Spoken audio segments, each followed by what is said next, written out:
It's about time after all that hardship we went through the last No, I know. PFT 119 is so brutal. Yeah, my brain still hurt. I know, but here we are in PFT 106, where we have made it to, gentle time. And Noel, this is kind of how it's going to go every module. Every time we bring in new students, we sort of go through this. It goes into a 12-day class, and then those are usually pretty scientific and pretty challenging. And then we always move into an 8-day, I don't want to say easy, but like gentler class. And so that's where we are right now. So we'll get 8 days of this. It'll give your brain time to cool down. And then we'll go after this course is over in 8 classes. We will go through our program design class where we'll sort of combine the 2 concepts that we talked about from the beginning of the mod and sort of put them all together and start talking about the NASM perspective on how to train individuals in one of 4 populations. Now, in this module, it's the senior mod, quote unquote. That's not an official term, but that's what I like to call it, because we are going to go into program design for seniors, right? And the next module, we're going to have a class that's kind of like kinesiology, and then we'll go into a sales class, and then we'll go into the sports mod. The sports program design class.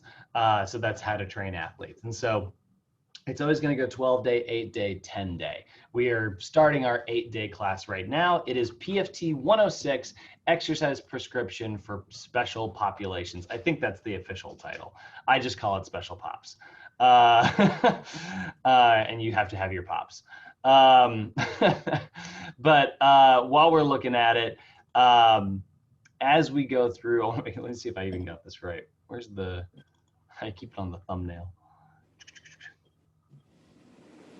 Oh, Special Populations Fitness. That's the official name. Whoops, I lied.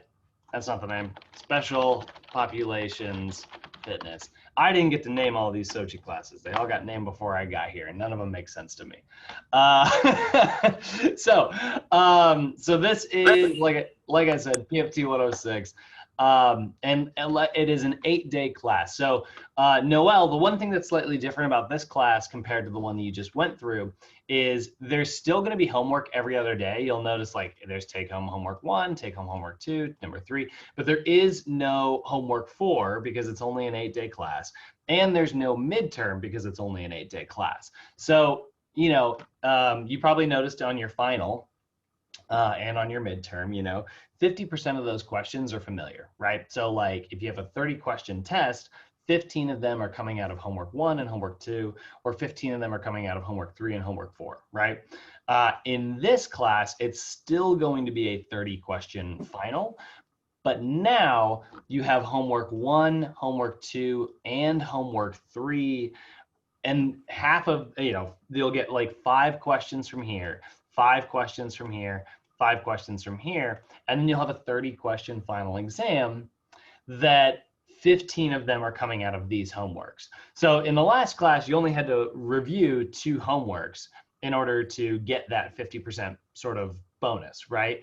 Well, in this class, you're going to have to review 3 homeworks. So we're kind of, the class is gentler, but arguably the tests almost feel a little bit harder just because we want to push your ability to kind of study yourself and memorize things and things like that. We want to address not only people who tend to be really good at just reasoning things out and learning through comprehension, and we want to also address people who are good at memorization, right? Some people are just really good at being I know that this is the answer because I memorized it this way, right?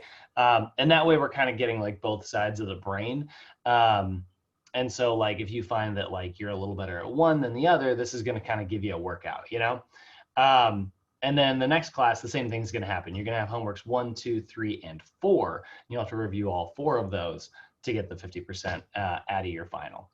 But we'll look at that when we get there. So looking at this class, special populations, the whole point of this class is, and I'm going to talk about this when we get into the PowerPoint because Today's PowerPoint is really gentle, actually. It's really quite simple.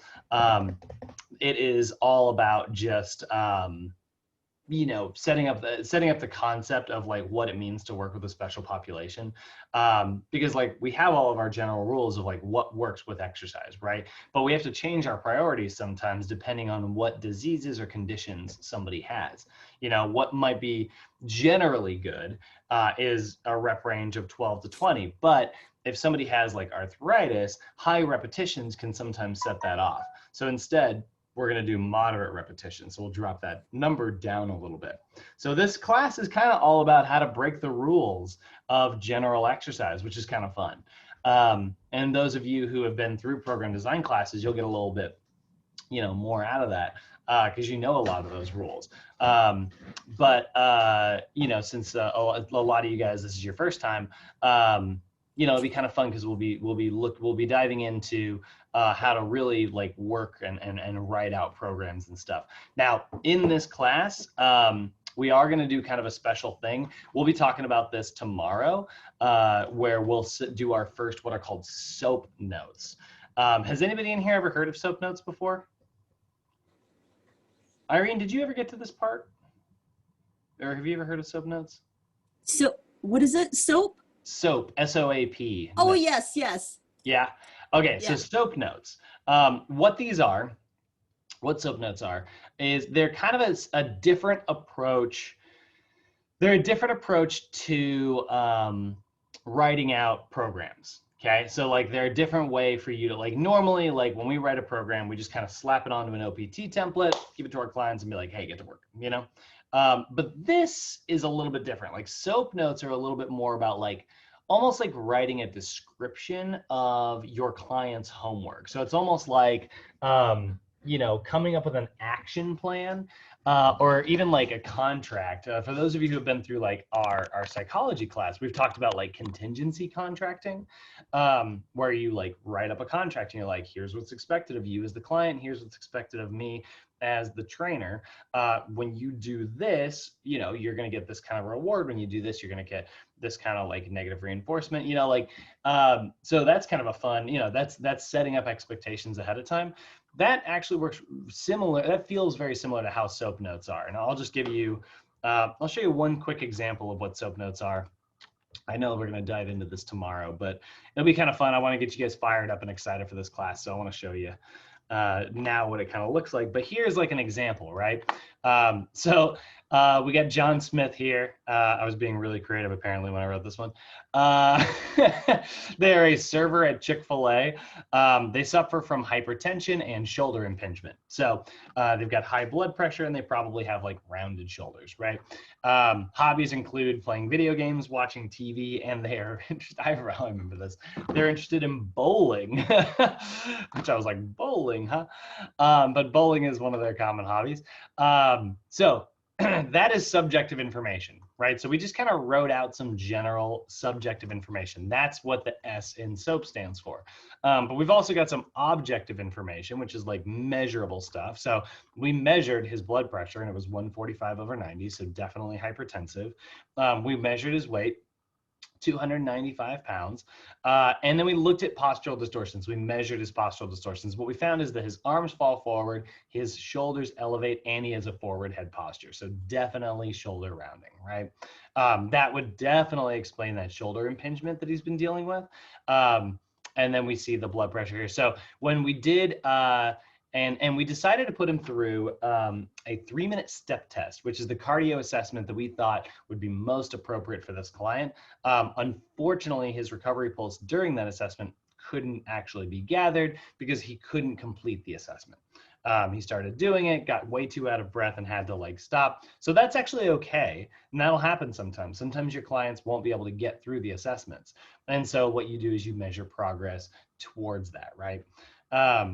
Then we determine like what assessments that we are going to continue doing for the rest of our career, right? Or our career, for the rest of our relationship with this client, right? And that's the A in SOAP notes. So the assessments that are most important to Mr. John Smith are going to be blood pressure assessments, right? Obviously, that's a huge one. Overhead assessments, pushing and pulling assessments, and then that YMCA 3-minute step test. that we did, sorry, is going to be huge. No, sorry guys, 1 second. I only got all the goo from my cold. So that is, those are the assessments we are performing that are most important. We're going to continually check up on these, every 4 weeks or so. Then we wrote a plan. Now our plan, we didn't write it out on like a general OPT template, right? We didn't write like a general workout that might look something like this. Instead, we wrote out just like a generalized plan that we can give to our client and be like, this is what we're going to focus on, right? These are some of the rules and regulations and principles that we are going to follow. So 3 main things that we kind of broke it down into. This is how I like to do it. This is actually not an official way to do things. Really soap notes are going to be different depending on where you end up. But one of the ones that what I like to do is I like to kind of break it into 3 chunks because it gives my brain time to just like, compartmentalize and think about one thing at a time. But we looked at like his cardio, we looked at his flexibility, and we looked at his strength training. So we addressed all of those things. So for cardio, we want to help him develop his cardiovascular health. Monday through Friday, I want him doing 3 10-minute walks, low intensity, right? So I just want him to go for like a brisk walk 3 times a day. For 10 minutes. And so like, we will set, and then I want to build up his endurance just a little bit by going for a long 30-minute hike or walk on either Saturday or Sunday. So like, and this is in addition to his workouts. Like he's going to come in and work out with us, but regardless, like, I want him getting 10 minutes 3 times a day, where he's just kind of making sure that like continually throughout the day he's using his body. He starts to get into that like afternoon lull. He's gonna like punch through it and go for a 10-minute walk, and that's actually gonna help him wake up a little bit. And that's what's gonna be really key here. So if he wants to do morning, evening, and night, I think that's perfect, right? So those are 3, and then a nice 30-minute walk. Some type of a hike. I always encourage in times when I've done something similar to this, I've actually encouraged my clients to pick a hike that they want to like really get good at, and see like how far they can get on it. I used to have a client who I would train, and for cardio days, he really liked Runyon Canyon. He lives at the top of Runyon Canyon. He's one of those houses like right at the top where the gate is. And what we would do is he had a really hard time going downhill because of his size.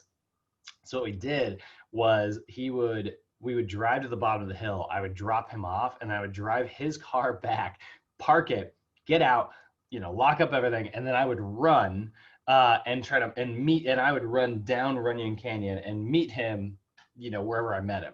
And so we would race basically to see who could get to where the fastest. And there was always this one like signpost. I was like, gotta get past the signpost. Like, don't let me beat you. I'm feeling competitive today. And I would like really run hard. It was always kind of fun. So that was like a more intense one. And so like watching him like get further, eventually the signpost wasn't hard enough. So it was like, all right, I want you to, you got to beat me to that one tree. You got to beat me to that one bench, So that is sort of our cardiovascular plan we wrote out for him. And then flexibility wise, we're going to focus on posture muscles related to upper body dysfunction. So we are looking at like that, how to stretch out all those postural distortions related to upper cross syndrome, right? So we see the sternocleidomastoid, we got to stretch that out, levator scapula, and then we also definitely want to get all of his internal rotators, right, stretched out. So, teres major, pec minor, and things like that. His lats, pec major, pec minor, and upper trapezius. So we're going to have him do active isolated stretches. Now, that might seem a little weird, right? This is definitely a beginner client. Why are we doing and Noel, I know you haven't seen our stretches yet, but Irene and Robert, you might find this a little odd because clearly this is a beginner client, but we are doing active isolated stretches instead of static stretches. And static stretches are generally what we give beginners. So why do you think this is? Why do you think we're doing active stretches instead? Because of the symptoms they have from their work Yeah, with the conditions that the pre-existing conditions. Yeah, totally, right? So because of hypertension, static stretches can actually raise that tension because they're an isometric. So instead, we're focusing on just little stretch and a little pause. And that way, it doesn't really have to hold any position, hold his breath or anything like that. And that's going to hopefully lower his blood pressure. And that's one of the rules you're going to see later on. And that's the point of this kind of class.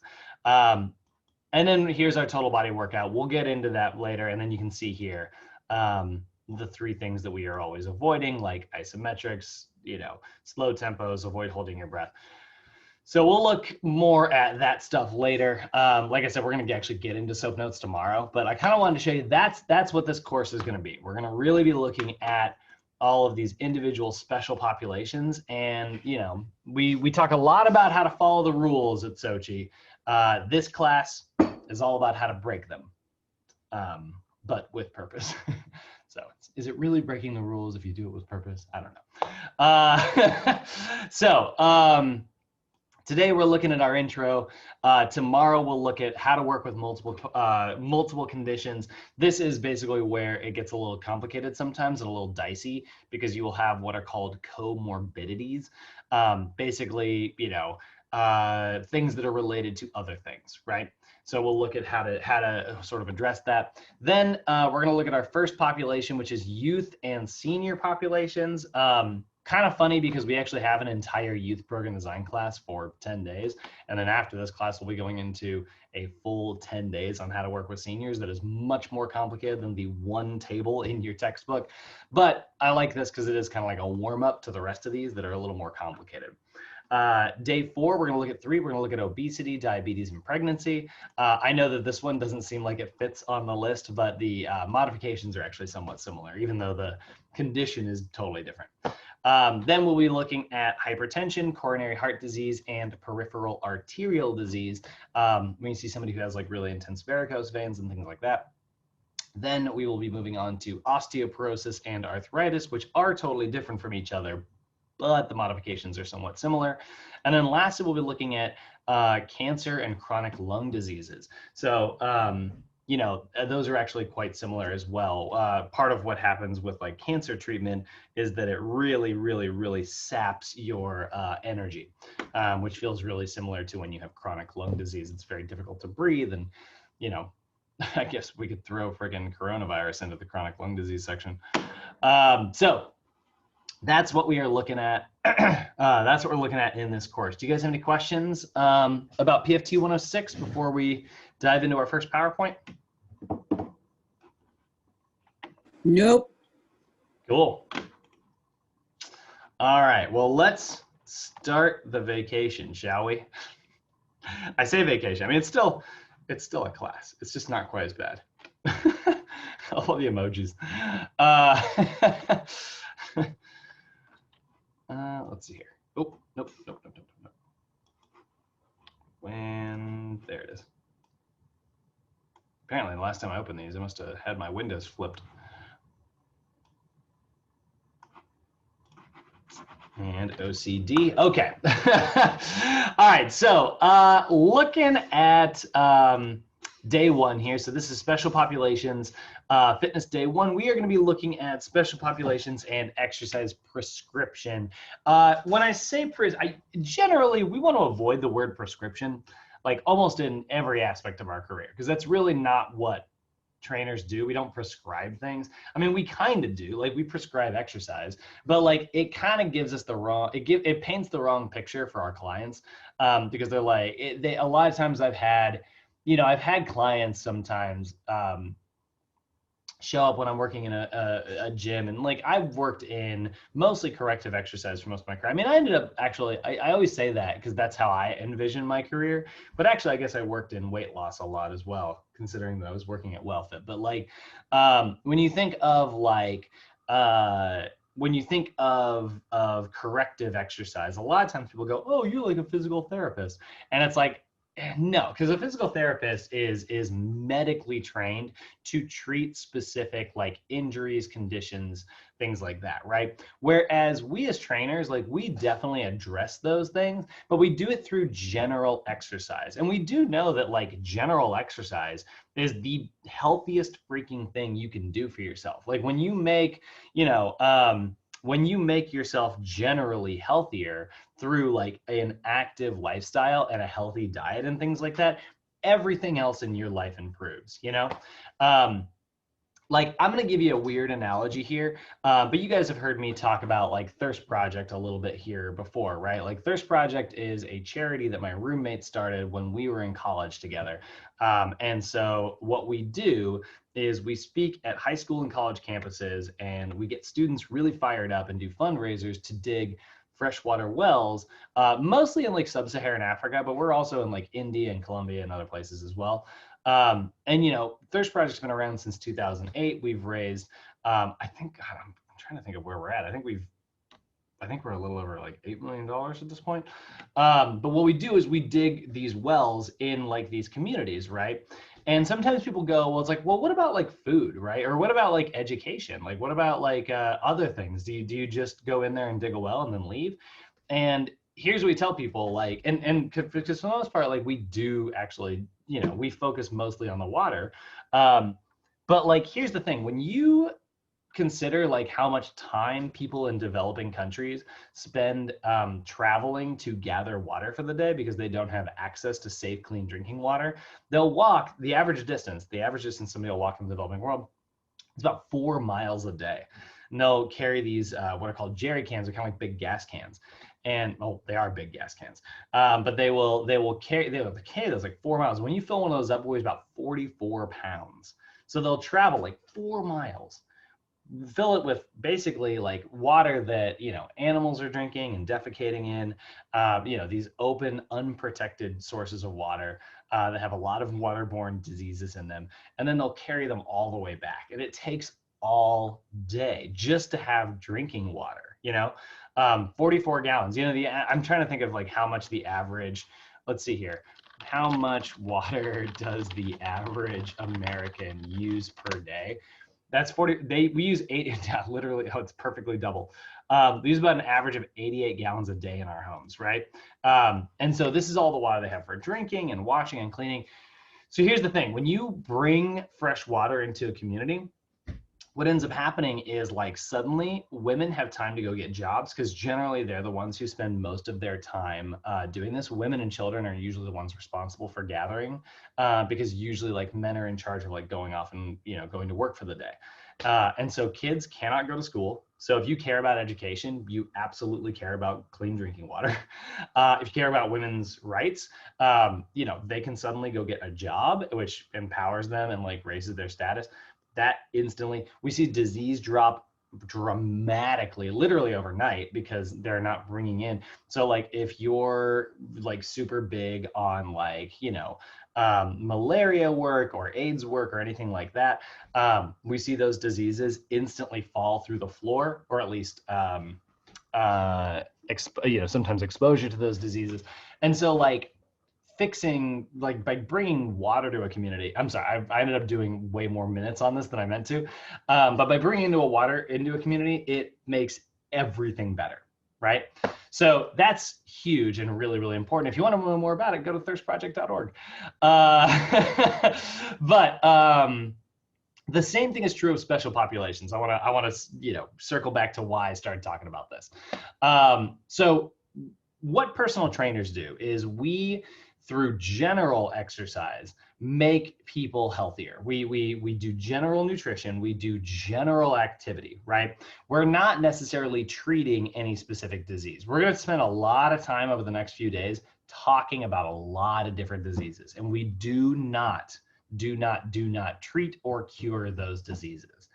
However, let's look at diabetes as an example, right? Diabetes is caused or is a condition that is characterized by a pancreas that either doesn't work or does work, but your cells have become resistant to your own insulin supply.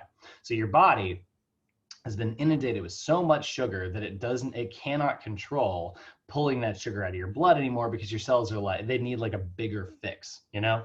It's like one cup of coffee doesn't do it for you anymore. Your body has become resistant to your own insulin. We know that just a general increase in your activity and a general increase in like healthy eating can lower your need for insulin, and eventually your client, through adopting a healthy lifestyle, may not need insulin at all anymore. And so suddenly they're not taking insulin anymore. They're definitely still at risk probably for the rest of their life, but like they don't have any of the symptoms of diabetes. They don't need to take insulin anymore. We do not cure, there is no cure for diabetes, right? And we as trainers certainly are not curing anything. But if we can help someone adopt a healthy lifestyle, healthy exercise routine, and healthy diet, and then their diabetes goes away, we improve their general health, which improves everything. Does that make sense? Hopefully I'm not too far off into tangent mode. No, that totally circles back to what you explained with Thirst, project. Okay, hope so. Yeah, I was like, yeah, I got a little carried away. But that's exactly what we do, right? We do general exercise, and they're gonna say prescription, but that's, you guys know, I get a little cagey around the word prescription. I'm gonna run off. So. It's estimated that about 90 million Americans are living with some type of chronic health condition. That means that we're seeing, in general, people have like one or more very, very common diseases. And that's basically what we're going to go over today. We're just going to look at a lot of the most common diseases that we see. This figure is likely on the rise, by the way. Even though we see advances in modern medicine, we actually see more people dealing with these diseases, because like advances in modern medicine can keep people around longer. Those people who have those diseases are, still suffering from them for greater periods of time, right? So that means that like with a greater population, we see a greater number of diseases. And so, that is just another sign. The reason NASM's putting this in here, how much they love to say, so the need for personal trainers is on the rise, which is very true, right? We know that like with more people having these conditions, the need for more trainers is obvious. Leading cause of death in the US is cardiovascular disease, right? The #1 killer of humans in the United States is heart disease of some capacity, right? 53% of all deaths. That is absolutely crazy if you think about the fact that cardiovascular disease, for the most part, is fairly preventable through a healthy diet and exercise, right? So problems from hypertension, problems from cholesterol, blockages, things like that. Those are the leading cause of death in the world. The most common being coronary artery disease, which is literally a blocked coronary artery. So your heart has its own little arteries that supply it with blood. Your heart's in charge of like supplying blood throughout your body. Well, the heart itself also needs to have a blood supply. And so if you block the tubes that give the heart itself, its own supply, because maybe you have like a diet that's really high in, certain bad cholesterols and sugars and things like that. What that can lead to is a blocked artery. And then suddenly the pump, which supplies blood everywhere, dies. And that's coronary artery disease. So very dangerous. And like I said, we'll be looking more at that later down the road. So the CDC supports the idea that like physical inactivity is the #1 major underlying cause of these conditions. What are you doing? Go back, go lay down. That is the most common, that's sort of supported to be like the most common cause of these conditions. We see that like physical inactivity.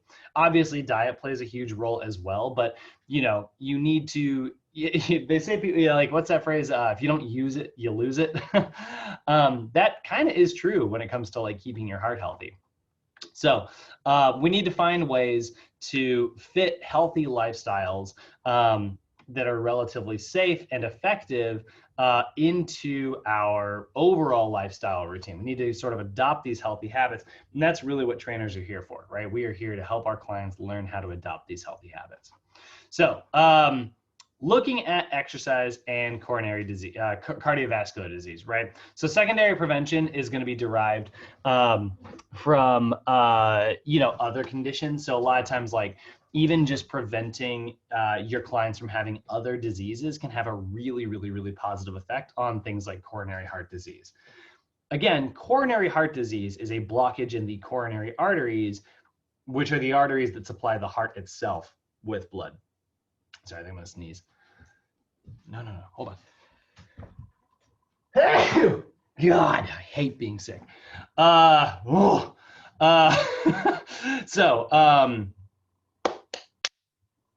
Hypertension, foggy brain.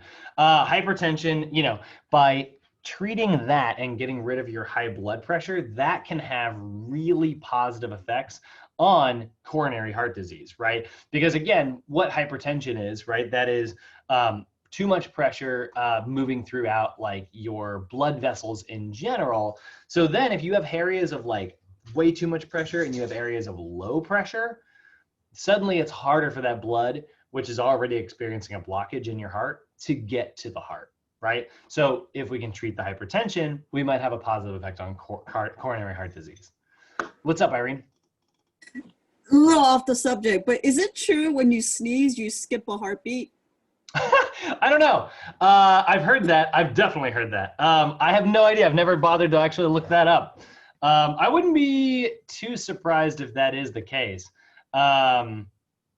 Your heart also, there's a little bit of a grosser version too, but yeah, they also say that like your heart stops for just a second when you're going number 2. Oh, really? I know that. I haven't. Yeah, there's some people, or at least your heart rate will like really, really lower for a second. There's actually, I'm trying to remember what it's called. There's a condition where people will sometimes faint if they have like a weak heart. Oh my God. They'll go to the bathroom and they'll pass out. Oh, shit. And then like someone will find them on the floor and they'll wiggle and they're fine. They're 100% fine, but like how embarrassing is that? Oh, wow. That's intense. I know. And I think when you sneeze, it's impossible to keep your eyes open. I think that's true as well. I have heard that as well. I've heard both of those things. I just have never bothered to like look them up. That's one of those like almost like an old wives' tale, Yeah. But a lot of some of those things are true. Some of those things are based in truth. Like they used to give people willow bark tea, and it was like if you ever had a really bad headache, they'd be like, oh well, go shave some of the bark off that willow tree and make it into a tea and drink it. And it's like an old wives' tale, right? Well, here's the thing. You know how we make aspirin? From the bark of a willow tree. Oh, shit. Really?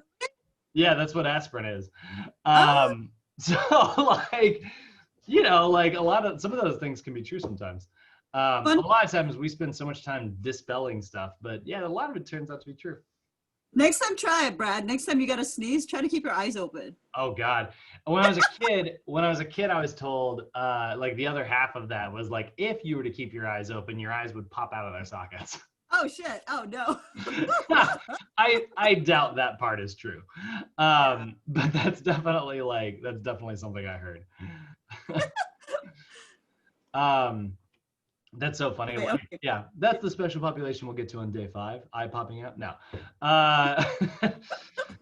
So, like I said, a lot of times when you deal with these comorbidities, these diseases that are associated with other diseases, things like hypertension, that has a really positive effect. So general exercise, right? General exercise can lower and treat hypertension, right? So what is hypertension, just really quickly? More commonly known as high blood pressure, is sort of like we usually hear referred to. And how do we categorize it, right? It's like, do you have hypertension or do you not? Well, normal blood pressure should be somewhere around 120/80. But if your blood pressure is as high as 140/90, that's what we consider hypertension. So anything above that number right there is going to be hypertension. and we know that this is just a very, very common comorbidity. It's a common condition that people deal with when they have other conditions, right? Or it's a condition that often leads to other conditions. For instance, hypertension can sometimes lead to kidney damage.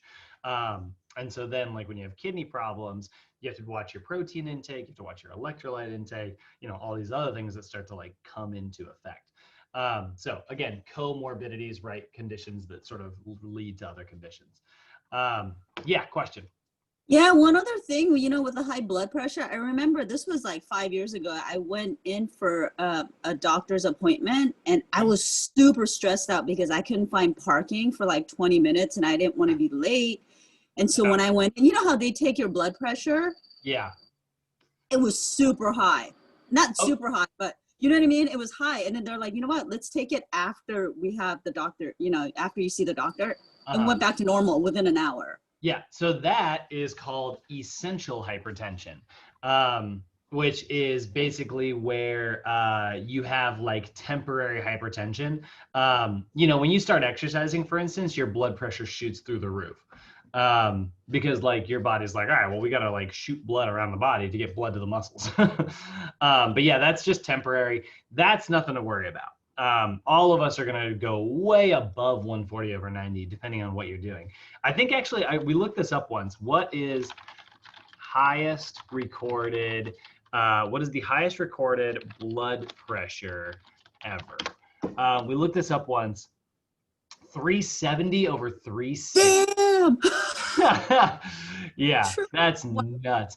And I'm sure what that was is somebody who like held their breath, so went like this, and went, and then they like you see how my face went red? Yeah, so that's like looking at what is called the Valsalva maneuver. And so I'm sure that this person was like doing like a deadlift at the time, or probably doing like a leg press or something. But what the Valsalva maneuver is where you take a really big deep breath in, you go, and then you go, and you exhale through pursed lips. You see how my face turns red temporarily? That is the Valsalva maneuver. And it's a really actually important maneuver to know as a trainer. It's really helpful for helping you do like deadlifts because like what it does is it creates pressure in the abdomen and it can hold your discs in place. So it's actually a really good thing in the middle of exercise, but a horrible thing if your client already has hypertension. You know, because here's the thing, when we say like hypertension, because you're like, okay, well, if they have like 140/90, and we just saw that this person's blood pressure went up to 370, right? What's the big deal? I mean, like clearly, like we can handle really, really high pressures, right?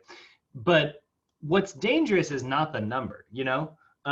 Like temporarily getting up to 140/90, not a big deal. It really isn't, you know? But being up there all the time, you know what the reason it's a problem is because it shows us, it's a symptom of the fact that this person clearly has poor control over their blood pressure, right? Just like we're going to look at diabetes, which is where you might have like way too much sugar in your blood, right? Well, after you have a donut, you're going to have really high blood sugar. But you can deal with these things temporarily. The problem is when you have them chronically. They are a sign of poor control. So that's why it's like, okay, well, this person has poor blood pressure control. We don't want them to get into a high blood pressure scenario ever, even though it's safe for most humans to get into a high blood pressure scenario, because if they have poor blood pressure control, when a normal person's pressure goes really high, it'll normalize fairly quickly. Also, their body is dilating and constricting their blood vessels wherever around the body and getting blood to where it needs to go. Somebody who has chronic hypertension, they have poor control over their blood vessels. Their blood vessels have a really hard time relaxing or constricting or whatever, depending on where they are in the body. So if you have somebody who has hypertension and you raise their blood pressure even higher, they're likely to not get any blood to their brain, and then they pass out. Or, you know, maybe they even have a stroke, you know? So here's the thing, like we can go high on the blood pressure, but the reason this condition's so serious is because it's showing us that they have poor control. Does that make sense? Oh yeah, totally. Yeah, just like any of us, if you're somebody who has like cold hands, right? Like any of us can go out into Means the cold warm and heart. feel it, right? But if you have like chronically cold hands, I'm gonna bring you some mittens. Mm. I'm gonna make sure that I've got a throw laying on the back of my couch for you. Brad, I didn't know your blood pressure goes up during exercise. I thought it was just cortisol. Is that included in the cortisol level that goes up when you Well, exercise? that's actually what cortisol is like. That's part of like its job, right? Like we often talk about how cortisol is so bad, right? We're like evil cortisol because like let's look at it, right? Cortisol um has which of oh there we go. Actually, did I Google that in the past? That just came up. So you look at like cortisol, right? And like a lot of times we're like, oh, cortisol, it's so bad. We got to stop making cortisol because it's a stress hormone, right? But it's a your body wouldn't make it if it was bad for you. You know, like it's something your body is designed to make. The problem is we make way too much of it and we never stop, you know? So it is in charge of helping regulate like your salt and water balances. It helps regulate your blood sugar levels. It like elevates them if it needs to. It helps like gain fat as well, which is a positive thing if you have low levels. If you're like a cave person who needs to like maintain an energy store, like these are all like important things. But the problem is we live in a world where we are just constantly creating way too much of it, and so it starts to have these really negative effects. um so yeah, that's cortisol. And it helps raise your blood pressure, um but sometimes it just keeps it there. So that's hypertension. We're going to have a day on that coming up. Diabetes, impaired glucose control. This is another very common metabolic disease, where we see like either type 1 or type 2. We see low fitness levels associated with diabetes, right? Now, type 1 diabetes is where you have kind of a bum pancreas, right? Your pancreas just isn't creating as much insulin as it's supposed to. And then you have type 2 diabetes where your pancreas works just fine. But you've created insulin so often and so much that your body's cells have actually become resistant to it. Like honestly, caffeine's just such a great analogy for this. So like, let's look at like caffeine, right? We know that like, I mean, for me, one cup of coffee seems to not have the same effect. I remember when I first started drinking coffee, I was like, right? And now I'm like, this makes me feel a little bit better, but like I don't really notice the effects as much as I used to, right? And that's like caffeine in a nutshell, right? I got a theory on this. Oh, you About get the it? Oh, yeah. diabetes. My theory is, diabetes come from when not enough insulin, right? Uh-huh. So if you not have enough insulin, that means inflammation, right? Oh, for sure. That means there's a food allergy. Too much inflammation consistently add to diabetes, right? Yeah, it can, yeah. That means low cortisol levels or low cortisol levels plus the low blood sugar, right?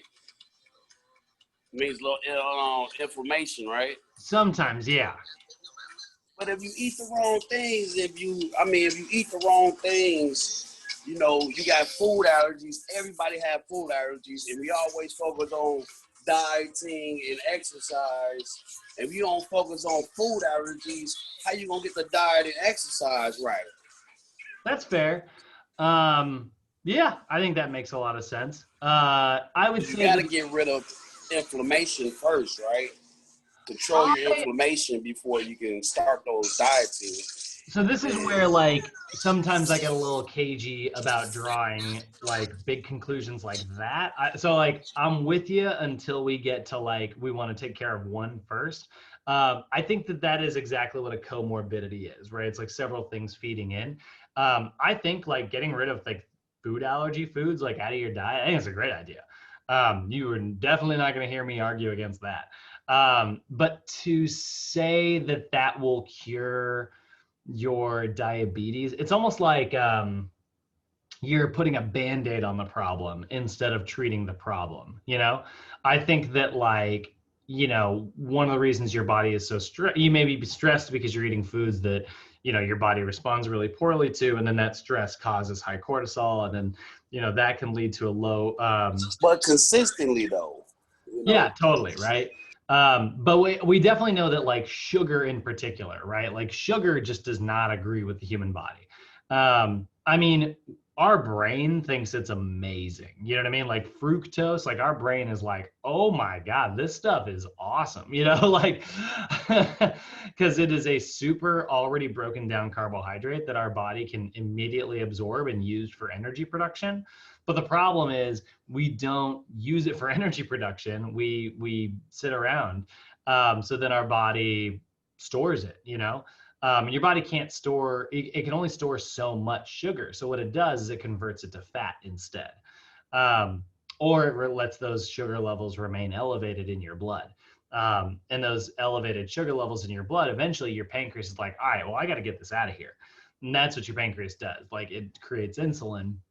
And insulin's job is to either drive sugar into your cells to be used for energy, or it is to drive it into your cells to be stored as glycogen, or it will convert it and store it as fat. So that's what insulin's like job is, right? Is to convert sugar into glycogen or fat. If you haven't used up any of your glycogen, then it has nowhere to convert it over here, or it has nowhere to store it over here, so it just converts it to fat. And this is why obesity is commonly associated. That's why obesity is associated with diabetes, right? But I mean, is it also being contributed to by, like, stress because you're eating the wrong types of foods? Totally. I think that absolutely could be a thing. And this is why all of these things are so linked together. Does that make sense? Yep. Awesome. All right, let's get into our last one here. We've also got hyperlipidemia. Sometimes it's called dyslipidemia. Most commonly, it's referred to as high cholesterol. So this is another common one that is definitely associated with diseases, right? We know that high cholesterol, very, very, very commonly associated with coronary heart disease. And so you have two types of cholesterol. You've got your high density cholesterol and your low density cholesterol. This is the good stuff. This is the bad stuff, at least if we're being very reductive and simple. So good cholesterol is super dense. Its job is to kind of roam around your blood vessels and gather any spare fat molecules and cholesterols that are maybe laying around, and then transport them to your body so they can be converted into things like hormones. Low density cholesterol has like it's you can think of it as like lazy density cholesterol, like LDL, right? It does not have very much cholesterol in it. It's mostly kind of an empty molecule. And so because of that, it kind of just floats through your bloodstream kind of lazy. And it's really easy for that to get stuck and parked on your blood vessels. And so eventually what you end up with is what is called plaque.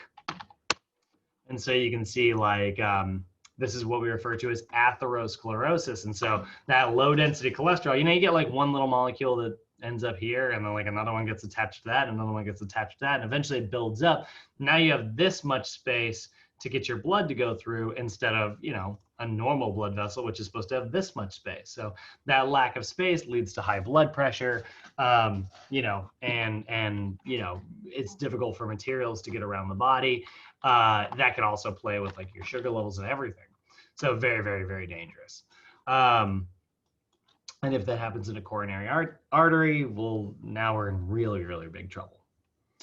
All right, so we've been talking about diseases here, but I want to ask you guys a question. We'll take a little survey here. So we know a little bit about these diseases, but how could using only a condition's disease or a medical condition as the basis for designing a program and writing a program, how can that be a bad thing? So like this is called diagnosis-oriented exercise management, right? So if I'm going to write a program for someone and I only consider their disease, how could that be a negative? What do you think some of the dangerous drawbacks of that are? Do you limit yourself on what you can give to them? Yeah, you limit maybe they have a higher capacity than your textbook said somebody with hypertension has, right? That's a great one. Yeah, what else? What else do we think could be really bad?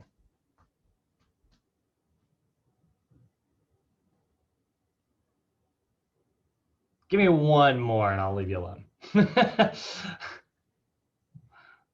So Brad, you mean like if they have high cholesterol and basing the exercise program based on that wouldn't be why is it a bad thing? That's the question? Yep. Huh. How can it be a bad thing? So here's the thing. Number one is kind of like you said, Robert, like you're going to label someone as having this disease and then like that limits what you can give them, right? But then like if you spend all your time limiting this person, you're labeling them as dysfunctional rather than labeling them as measurably functional.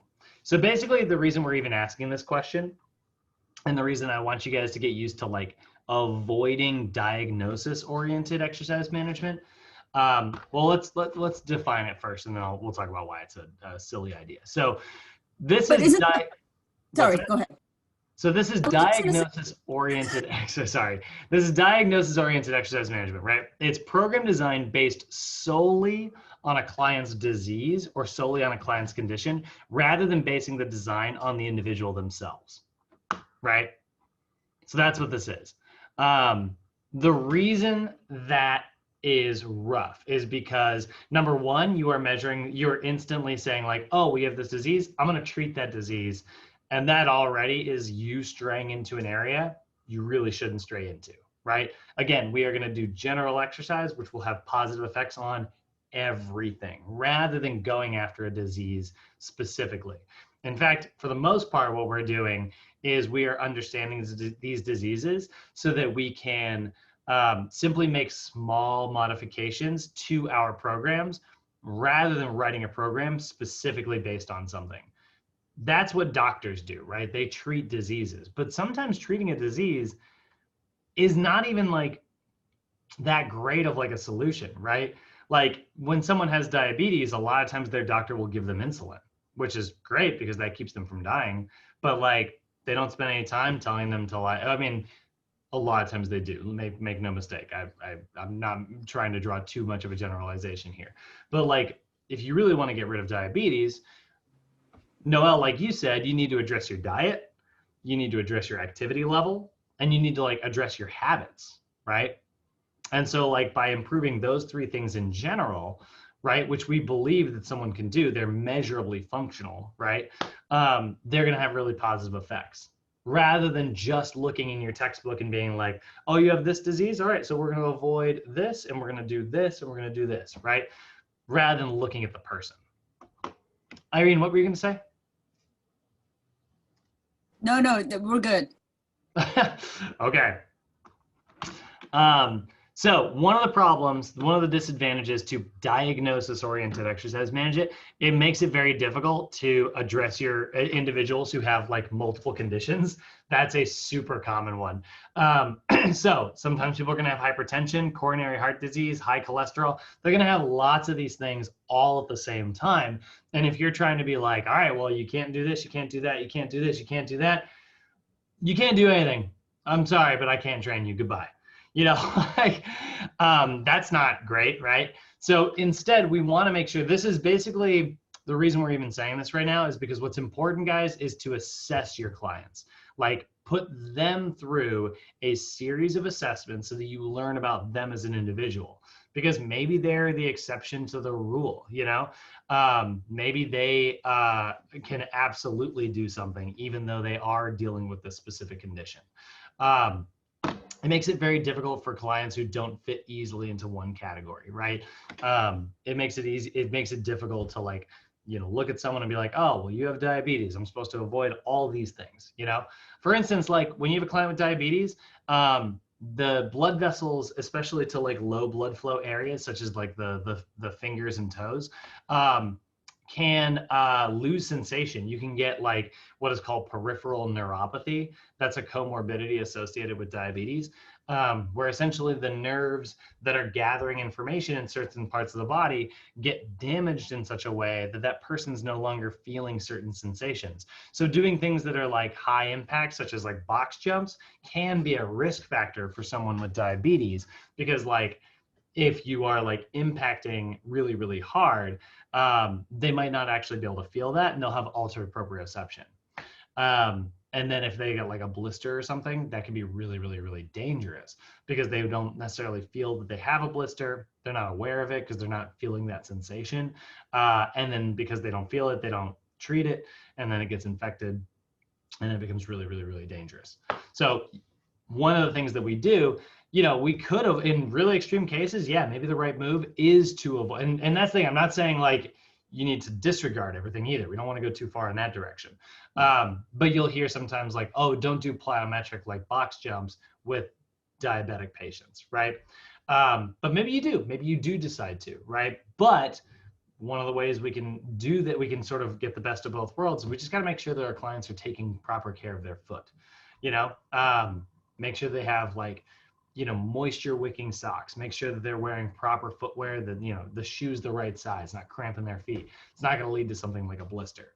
When I worked at WellFit and Biggest Loser, when I worked there, I got to tell you guys, I spent a lot of time just checking people's shoes, helping them, like, I worked with feet a lot.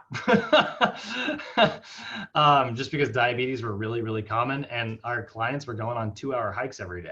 So we had to make sure like nobody got any blisters. We did a whole 20-minute spiel on blisters and why it's super important to avoid them. That is what we're talking about, right? It's based on you, like, again, what you are doing is you are relating everything when you're writing a program on your client's goals and on that client specifically, you're not writing a program based on the disease, you're writing a program based on the client. Does that make sense, guys? That's like it's kind of like, the reason we're talking about this is like a warning to not go too far in one direction. You want to be reasonable and you want to consider your client whenever you are writing a program. So that's where we have a different approach. Rather than diagnosis oriented, we're going to focus on what is called POEM, which is problem oriented exercise management. Okay. Problem oriented exercise management is slightly different than diagnosis oriented, right? And this is what we want to generally spend our time on. We want to use subjective and objective assessments to determine the problems, so like where they are held back by certain conditions and needs an individual has, in order to create a plan on how to address those in an appropriate time frame. So the reason we like problem-oriented exercise management is you get the benefits of like, yeah, I'm totally going to consider your disease, right? But I'm going to look at how that disease actually affects you, rather than just being like, oh, you have diabetes. All right, make sure you go buy a nice pair of shoes. Make sure you get some socks. Don't do any box jumps. Make sure you always have like at least some food before you show up to the gym, right? Like, you're not just going to base everything off of like a table that you're going to read in the next coming days, right? And we're going to go through a lot of tables over the next few days, looking at these conditions and looking at these diseases. And there's a lot to memorize in here, but like, if it's not a problem for your client, then it's not something you need to like address specifically, right? That's where we start to like get into this. Like, I mean, so many people are looking for, I think like this is just a common version of a common reason why we have so many different problems and diseases. Noel, this sort of piggybacks on what you were talking about.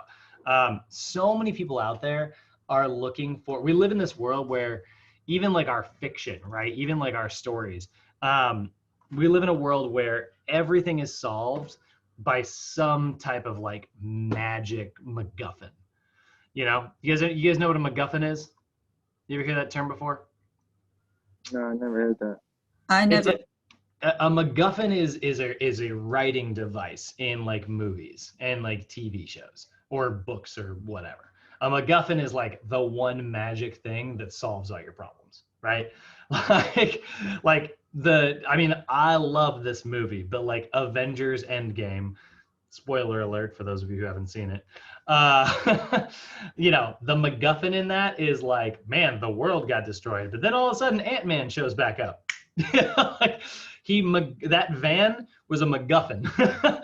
It's this magic thing that doesn't really need any explanation. It just fixes all your problems. That's what a MacGuffin is.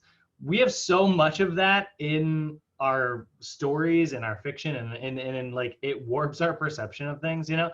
Like, look at the Lord of the Rings. I love the Lord of the Rings, but like, you're telling me the one thing that can destroy that ring is that it gets dropped in the same volcano where it was made?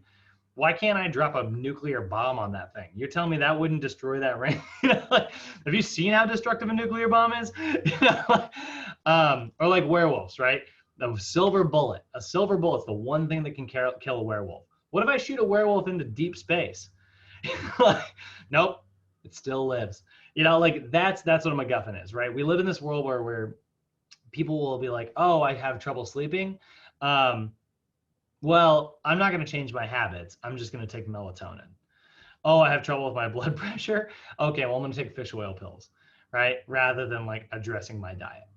So that's the sort of negative approach we want to avoid. Instead, we want to look at things through problem-oriented exercise management. We want to look at like what's causing people's problems, right?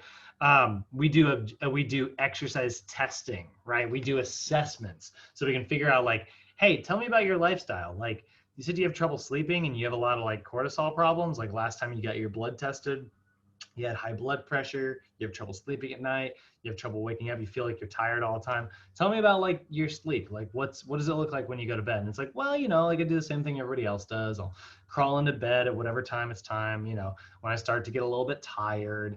And, you know, sometimes that'll be at 2 a.m, sometimes it's at 10 at night. And it's like, all right, already I'm starting to see that like your sleep patterns are not patterns. They're just all over the place. You sleep whenever you're tired, right? But our bodies are really designed to like go through cycles and sleep at the same time every day. So already I'm starting to see a little bit of dysfunction here. It's like, yeah, and you know, like I'll crawl into bed around 1 a.m. or something, and then I'll, you know, goof around on my phone for, you know, however long it takes, and eventually I'll fall asleep.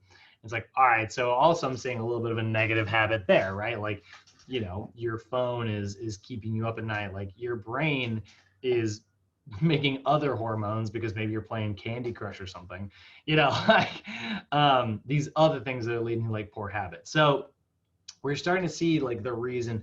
I asked a series of questions which led to me seeing and, you know, getting a little bit of insight into like why these problems might be happening, right? That's what problem-oriented exercise management is. We do assessments, whether it's written or just interviewing, you know, or like physical assessments, like putting someone through an overhead squat. They're like, well, I have knee pain. And then all of a sudden you put them through an overhead squat and you see their knees cave in. It's like, that makes sense, right? It makes sense you have knee pain. You've got poor posture in your knees, right? So that's why we really like exercise testing. It also directs our therapy towards the problems that can be improved through exercise, right? Rather than problems that, you know, are just sort of in the ether and it's like, well, I just have this and I'm going to struggle with it forever. No, like we're going to look at the things that we can address, right? I've always been overweight, for instance, right? Somebody who's like, you know, everybody in my family is overweight. I've been overweight my whole life. You know, it's just who I am. And it's like, okay, that's fair. But have you ever considered the fact, it's like my family has a slow metabolism. And it's like, slow metabolisms just aren't as much a thing as we give them credit for. Don't get me wrong, they're absolutely a thing. You know, like your biology is your biology.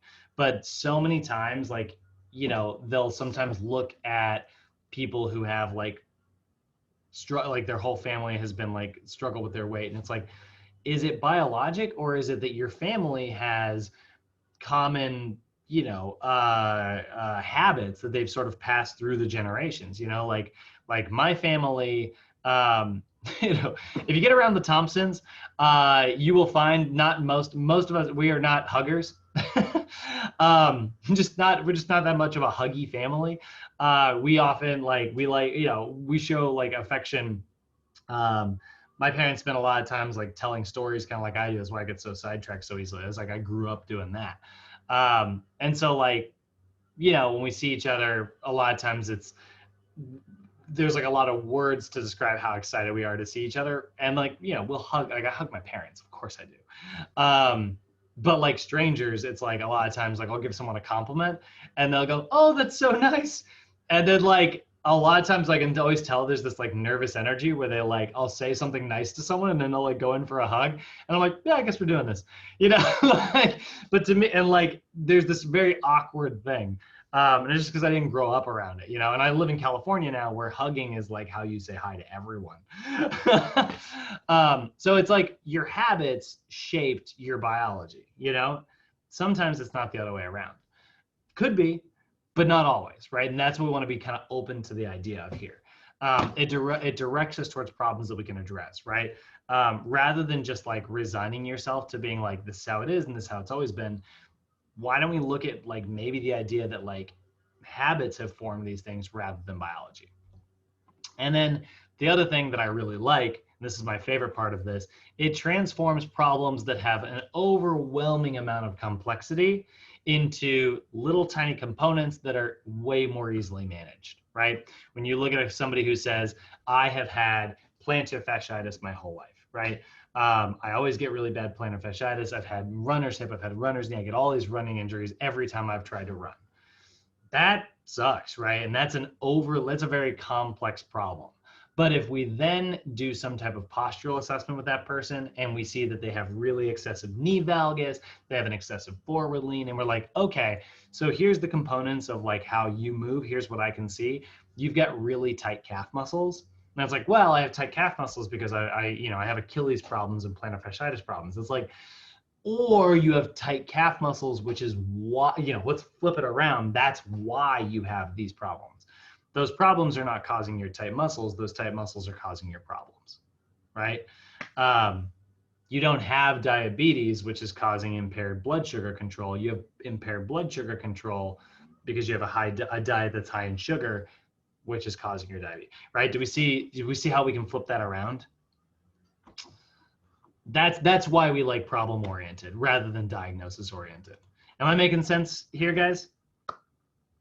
Yes, perfect sense. It's kind of like trying to get to the root of the cause, just like what you talked about with the doctor and the prescription, rather than just giving them a medicine to cover it up. Yeah. And don't get me wrong, I love medicine. I am on massive amounts of Dayquil right now.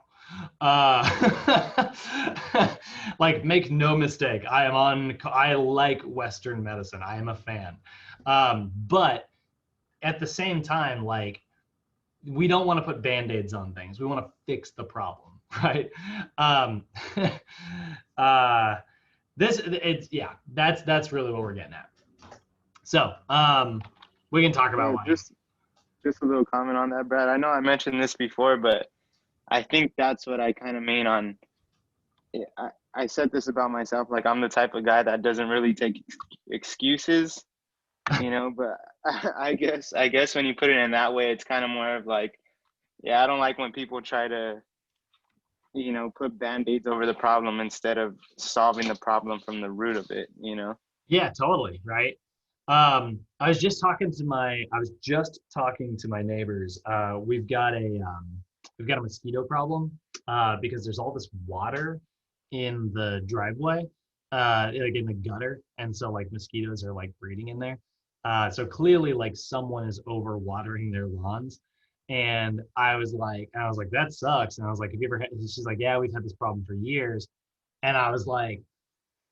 And so she was like, can you turn your water down? And I was like, I've got it turned down. I'm super like green man, like I was like, I got it turned down as low as it's able to while keeping the grass alive. And our grass is slightly dying. So I'm gonna have to turn almost a little bit back up. But I of course I'm willing to like try to adjust the problem. But I was like, but then I did say, I was like, but is it reasonable to assume that like, if this problem has been around for years, we've only moved in recently, is it reasonable to assume that like we're not the ones causing this problem and that like maybe it's a structural problem and like the gutter is just pooling water because it's not at an angle enough to drain? And she was like, I've never really thought about that before. I kind of just thought that like all the neighbors were overwatering because she doesn't have like a yard, she doesn't have like a lawn. So I was like, maybe that's why, like, so we start to, we can, it's a structural thing, right? Like that's kind of what we need to look at every now and then. All right. So problem-oriented, how are you going to do this and by the way, this all comes down to what is called evidence-based medicine, which is the practice of medicine that is guided by recommendations through that have been tested through objective tests, right? So evidence-based medicine is sort of what we mostly focus on. Like, how did we come up with the right number of reps to do with our clients? Well, we have done lots of testing, and most evidence suggests that the right number of reps for somebody with X is to do Y, right? All evidence suggests that we should do this to fix this, right? This is why we say that like exercise has a really positive effect on hypertension and diabetes, because we've seen a lot of people who have diabetes have started exercising and treated it, right? So that's kind of what we're looking at. When we say evidence-based medicine, that's what we mean. And evidence-based medicine is large amounts of evidence, not, well, my cousin Sally, licked this one toad from South Africa and it fixed all of her problems. It's like, okay, well, your cousin Sally was probably, that's one human. There's lots of people. And that's where we start to get into like fad diets, and that's a long conversation, so I'm going to avoid it. All right, let's get into POEM, right? Problem-oriented exercise management. So it's going to come down to a 5-step process. And so that 5-step process is basically you're going to collect your subjective information, you're going to collect your objective information. Now you've got lots of info in order to like formulate, now that you've got like lots of data, you can formulate like a plan, right? So then after that, we are going to do an assessment and generate a problems list, right? So we're going to say, okay, well, through this assessment, I noticed that your arms fall forward. That arm's falling forward and that forward head posture that you have could actually be contributing to your hypertension, because the muscles that are pulling you this way make it hard for you to breathe. So then you do shallow breathing, and we have actually seen shallow breathing increase stress hormone levels. And we've also seen stress hormone levels increase shallow breathing. Right? Welcome back to kinesiology, right? We were just talking about that on cervical spine day, right? So, we definitely saw that, right? So then we're gonna, once we've like done all of these assessments, right? We've collected information, we've determined which assessments are most important for our client based on that information. We're gonna formulate a plan, right? And that plan, and we're also gonna generate that problems list from the assessments. That's step 4. And then we're gonna formulate a plan. So coming up with a plan is based on your information. And one of the best ways to formulate that plan is to document things in this process that we call SOAP, right? SOAP notes basically turn all of these 5 steps into sort of like a little document that makes it easy for you to kind of break things down. It's almost like a paint by numbers situation, right? Anybody ever done paint by numbers? It's great. It's like you can make a beautiful work of art. And it's like, I got green here. I'm gonna put it in number 6, 8, 9, and 4. And then all of a sudden, whoa, I drew, I made a painting. That's it. That's what our SOAP notes are, right? So SOAP stands for subjective information, objective information, assessment, and plan, or plan of action, if you want to call it that. This is a very general SOAP notes. But if you guys find yourself ever working in a physical therapy clinic, like a lot of trainers are never going to use SOAP notes. SOAP notes are much more commonly used with like massage therapists, chiropractors, physical therapists, doctors, dentists. SOAP notes are a common like medical thing, but sometimes because these fields are adjacent to us as trainers, some of you may end up using these in your career at some point, so we definitely want to cover it. So subjective info, objective info, assessments, and plan. It's sort of an alternative version of writing things out. And I think that by practicing these SOAP notes, it actually makes you a little bit better at like the program design writing that we get into in the traditional trainer sense. So our subjective information, we've been over this in other classes, and boy, Noel, this is your first time hearing this, but boy, are you going to hear this a lot. Subjective information, what it is it's information that is gathered about your client that cannot be measured. Noel, what's your favorite type of exercise? Bench press. Bench press? Yeah. Classic manly answer. Totally, right? Monday morning, right? International Men's Chest Day. Every guy loves to bench at the beginning of the week. So yeah, bench press. Okay, so here's the thing. How much do you like the bench press? It depends on how hard I want to go that day. You know what I'm saying? Well, I gave you an impossible to answer question. Because here's the thing. You cannot measure how much you like it. But if I ask you how much can you bench press, that's a totally different question, right? So that right there is the difference between subjective and objective. The first version, you can't measure how much you like something. You can tell me that you like it, but that's subjective, right? It's totally valid information, and I love it. I'm glad that I know it, right? That's great information to have. But that's what subjective information is, right? It's stuff that you cannot measure.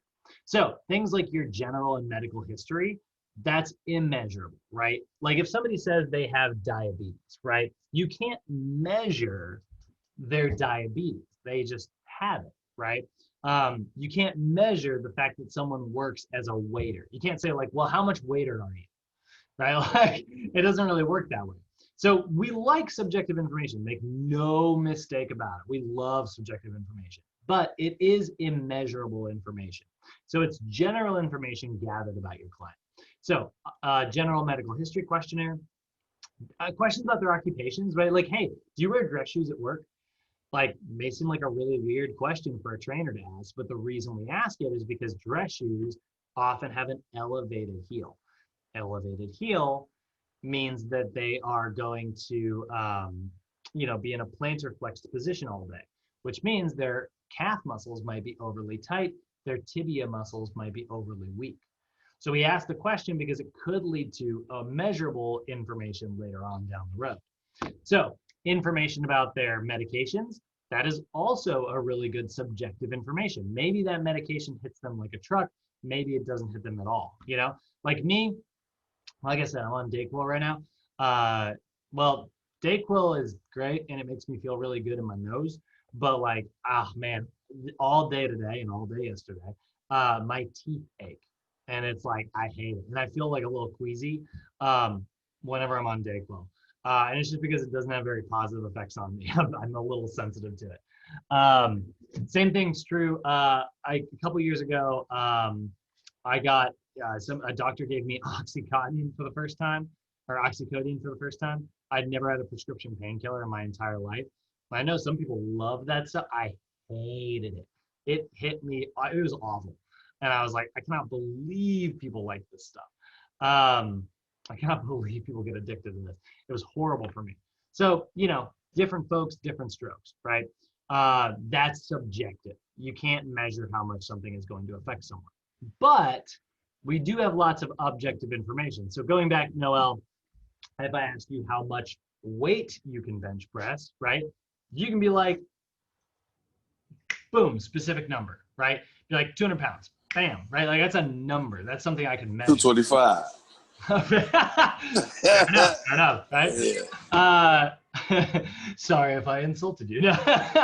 You said, wait, hold up. Right? 225, not 200. Right, totally.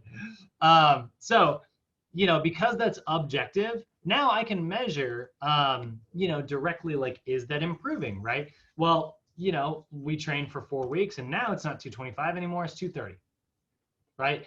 Okay, cool. We see measurable improvement. So we love objective information as well. In fact, most of the information we gather is going to be objective. There's going to be a lot more objective stuff to talk about.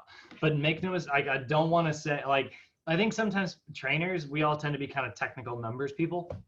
It's pretty common.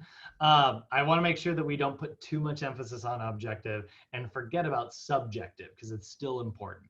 But objective are things like your blood pressure, your heart rate, right? Your heart rate training zones. All of those things are number based. They're very objective. Your posture, very objective. If I see your arms falling forward, right, I could measure the angle at which your arms are falling forward, right? So that's a number-based thing. I can measure it, and I can measure it from here the first week, there the second week, there the third week, right? And I can see measurable improvement. Even like before and after pictures, that's measuring things, right? That's objective information. It may not be number-based, but it is measuring. So body fat percentage, waist to hip ratios, YMCA 3-minute step test, whatever your recovery pulse is after like doing a specific cardio assessment, measuring how fast you can run a mile, your, the pacer test, what your VO2 max is, or maybe it's a static posture assessment, right? Overhead squat, pushing, pulling assessment, single leg squat, right? All of those things, I can measure what the angle of your joints are and see those improvements. So those, looking at our objective information, I'm going to move through this part pretty quickly, but we've also got things like performance assessments, right? Maybe doing a push-up. How many push-ups can you do? Maybe it's a Davies test. How many touches can you get in 15 seconds? Maybe it's a Sharks lower agility assessment. How fast can you do, jump into these 9 boxes? One of my favorite ones is the tug test. You're going to look at this in our senior class. The tug test is one of my favorites.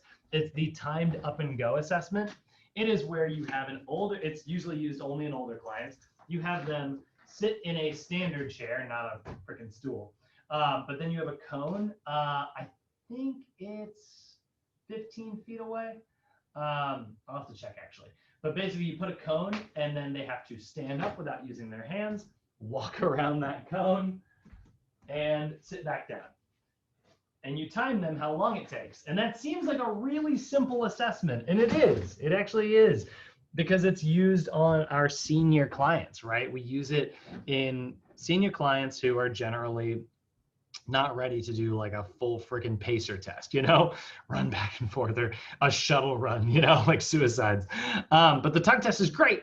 And so it's a performance assessment for them. So if it took them 15 seconds the first time, it takes them 10 seconds the next time, that is a massive improvement, right?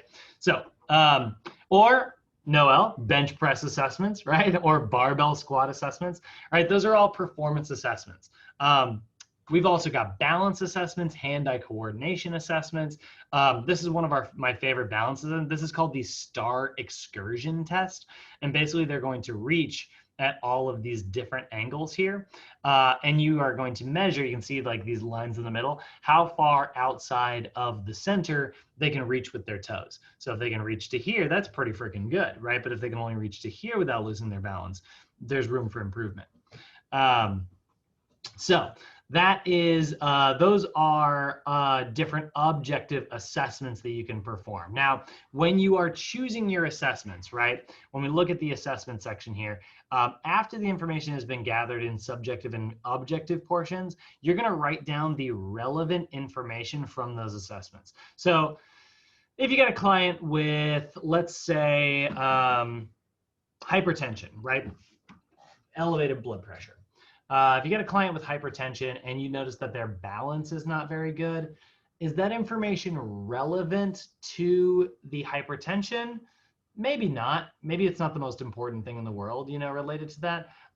It's still information that you gathered. And when you're writing a plan, you can still absolutely write a program that's, going to improve on their balance. But it's not directly related to the condition that we are currently working on. So chances are you're going to pay more attention to things like what their cardiovascular assessments are. Versus a client who has osteoporosis, cardiovascular, not as big a deal, but balance, very, very important. So the assessment section is where you're going to write down what assessments you think are most important and what information is most relevant to your client that you are dealing with. Once you've got all of that, you're going to write out a plan. So you're going to write a program based on the information that you gathered, and the determinations that you came up with in order to address all of those problems that your client has. Whoa. I had like super sexy voice there for a second. So developing that, right? Exercise tests, super helpful. They're not always required. Like sometimes, like, you know, you can just base things based on a rating of perceived exertion. We are definitely going to be using heart rate training zones and what is called the Borg scale when we are working with our clients as well. So sometimes, you know, most of the time, if we do like a cardio assessment, right? Like let's say I take Robert and I make him do what's called the YMCA 3-minute step test. And so I put him through this assessment and he scores in, you know, like the very good category. Well, what that's going to mean is that he's eligible to receive what we call zone 2 cardiovascular workouts, right? So zone 2 is about 76 to 85% of his heart rate max. So because I measured his heart rate earlier and I know what his heart rate max is, I'm going to give him a zone 2 workout, right? Whereas like a client who maybe didn't score very well, I'm going to give them a zone 1 workout. And so that way, you can see these different training zones. By the way, these zones are actually the general zones. You'll notice these aren't the NASM zones, but 60 to 70 is light exercise, 70 to 80 is moderate, 80 to 90 is hard, and 90 to 100 is maximal. So, and then we have very light here. So you can base this, maybe you don't have to necessarily base it entirely on a client's like heart rate. Maybe instead you base it on how they feel, right? So you can tell your client, I want you to go do light exercise a couple times a day, right? Or maybe I want you to tell them to go do maximal exercise, right? They should feel it's very difficult. They should feel it's very easy. So this is our Borg scale here. So you can see like exercise starts right around like an 11 or a 12. Simon, come over here, relax. So an 11 or a 12, that's generally like, you know, very light. But then we get into actual exercise, which to me is like a 13 or 14. That's usually where we start clients. So if I want somebody to go for a walk, you know, I'm going to put them into like an 11 or a 12. But if I want somebody to like start warming up at the gym, I'm going to put them somewhere between like a 12 or a 13. Then when they're working out, they're going to be somewhere between like a 13 or a 14 or a 15 or a 16 for general workouts. But if I've got them doing like maximal intensity, probably somewhere between like a 17 or a 19. I never really go all the way up to 20. I don't want my client to like vomit in the middle of a session, right? But that's how we use the Borg scale. It's a scale of 6 to 20. Now, the modified Borg scale, which is what we usually use, is a scale of 1 to 10. And so exercise starts around like a 2 or a 3 for, you know, like walking, 3 to a 4 for like warm-ups, 5, 6 for like a light workout, 7 or 8 for a more intense workout. So that's your Borg scale. That's your modified Borg scale. Now, other things that you do need to ask your clients, make sure that you gather information about medications that they could be on, because those medications can have a dramatic effect on their body. You do not want to run into a situation where you got a client who's on like a beta blocker, which reduces their blood pressure, and then have them do some type of exercise where they're dropping their head down, lifting their head up, dropping their head down, lifting their head up, and then all of a sudden they pass out because their blood pressure gets so low that like they don't get any blood to the brain, and their brain goes, whoo, we need to lay down. They can also sometimes, though, beta blockers have the exact opposite effect as well. Sometimes they can raise your exercise capacity. So then all of a sudden you get a client on the treadmill and they're like over there dying, but you're like, man, your heart rate's really keeping up with this. And you just keep hitting that plus button. All of a sudden they shoot off the back, right? So make sure you're aware of what medications they're on. If they are on medications, you know, be careful. Like make sure you're continually asking your client how they're feeling. Check in with them. And sometimes they can have paradoxical effects. Sometimes exercise medications actually have exactly the opposite effect of what they're supposed to have, right? And so sometimes like steroids, for instance, can result in like, you know, muscle wasting instead of muscle growth. Or maybe they're going to have like no effect at all. So in your textbook, under chapter 6, that's your assessments chapter, you will actually find a list of common medications and what their effects are, and what they are generally prescribed for. So here is an example of that. You're going to get this PowerPoint from me in just a little bit, but you can see like beta blockers can lower your heart rate and lower your blood pressure. So you want to be aware of that if your client's on a beta blocker. And they'll tell you, right? That's information that you're going to ask your client during your assessment. You're going to, you know, sit down with them and be like, what medications are you on? If they're on like a diuretic, it might have no effect, or it could lower their blood pressure. All right, so that is basically a lot of the types of stuff we are going to be talking about over the next few days. Right, we do know that like exercise has been shown to not only improve mental health, but physical health as well. And so that's what we're generally focusing on over the next course. We're going to talk about how general exercise has positive effects on these general conditions, right? We are going to generally improve things, which honestly, in my opinion, is the best way to improve things. Because if you improve everything in general, everything's a little bit better, right? And that takes the pressure off. You know, when it comes, let's look at, I'll use a weird analogy here, which is, you know, finances, right? A lot of people focus on like, you know, learning how to make more money, and that's great, don't get me wrong, but if you are also not addressing your spending, right, and just being better with your money in general, that's what's going to have the most positive effects, right? You're going to address everything a little bit, and then you don't need to, you know, you don't have to only focus on one thing, which is great. All right, questions, comments, concerns about today? Yeah, Brad, the zone levels for the heart rate. Yeah, weird, right? Yeah, in the OPT model, there's 3 levels with 5 phases, and aren't we working with mainly 3 zones? Totally, that's the NASM approach. So this is where you're going to see a lot of stuff actually from NASM's biggest competitor, which is ACSM. What is ACSM? American Collegiate Sportsman, or ACSM? What does it stand for? Yeah, American Collegiate Sports Medicine. So ACSM is like NASM's biggest competitor, right? They are also a training certification. And so like NASM and ACSM are the 2 biggest ones. ACSM is a little more medically based. And so they've actually worked a lot with like doctors. In fact, one of the things that they did is they started this initiative called EIM, which is Exercise is Medicine. I think we're talking a little bit about that tomorrow, actually. But exercise is medicine is this like approach that like, you know, healthy lifestyle and activity has super positive effects on people, right? So a lot of the guidelines that we're going to see in even your NASM textbook are not NASM recommendations, they're ACSM recommendations. So their heart rate zones, the zones are totally the same thing. It's just they're broken down a little bit more.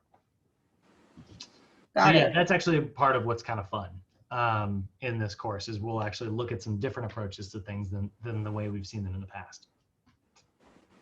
Okay, but mainly there's like 5 zones usually. No. There's just like 60 to 70, 70 to 80, 80 to 90. There are 5, but I still want you, like, you're not going to need to have all 5 of those memorized.